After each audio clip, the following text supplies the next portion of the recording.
هەندێک قسە هەیە دەبێ بیکەین باشترە لە نەکردنێ. ئەو ڕۆژەی سلێمانی هەندێک سیگناڵی نوێی پێدان کە بەڕات بەداخەوە نیشانەی تااقەت پڕوشێنان. چۆن من دڵنیام ئەو ڕووداوانەی لە دەڤەری سەوز ئەو ماوەی ڕوویدا ئەگەر لە دەڤەری زەرد باە پانتایشی زۆری ڕۆشنبیری سلێمانی و لە ئەوروپا و حزب و سیاسی کە قسە و جددیتر دەهاتە پشتی.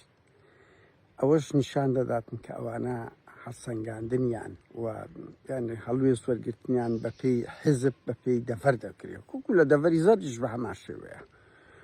خەڵکەکی زۆر جێ خۆی قیت کردەوە دژێکێکی قسەی دەکرد کە پێشتر قەت بەرامبەر پارتی نەوێرا قسە بکات. دوو هەڵسەنگاندنەکانیان زۆربەی لە کورتبینی کەوتێ شەڕی دوو ئامۆزایە لاهور شاسوار پارەی خەڵکی خواردی و تەواو کاراچ وایە دنیای قسەی لەسەر بکرێت لە کۆڵە خۆتکەوە.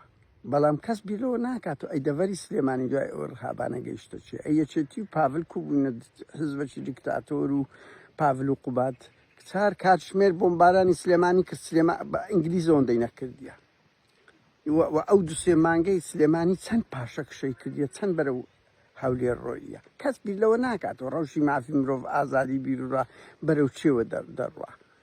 دەڤەری سەوز چ جوانێکی مە خەبات لەو دەڤەری چیە نابە شەڕی ئامۆزایە لاو شاسوار وایە ئەو کورە هەیەە ئەوەندە بێ ڕەوشتە بە ئێمەمانانیش بە ئەوە دەکاتن دەڵێ لە خزمەت پاراستن کاکە ئەوی ئەنگۆ بۆ لە خزمەت فاشێت بین بۆ لە خزمەت ئێرهاب و دیکتاتۆریەت بین.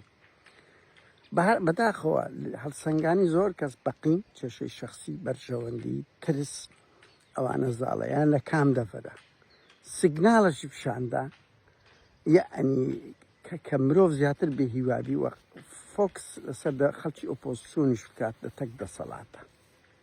ئەوەی لە سلێمانی بە موختەسەر ڕوویدا کارەساتەکە هەم ئەو دەڤەرە بەرەو پاشەکشێشی زۆر گەورە دەبا هەم دیموکراسی و ئازادی سیاسی بست بە بستی ئەو جم و جۆڵانی ئەو دوایەی ئەو جۆتە کوڕی تاالەبانی ئۆپۆزیسیۆنی لاواز کرد و ئازادی سیاسی پاشەکشە پێ کرد.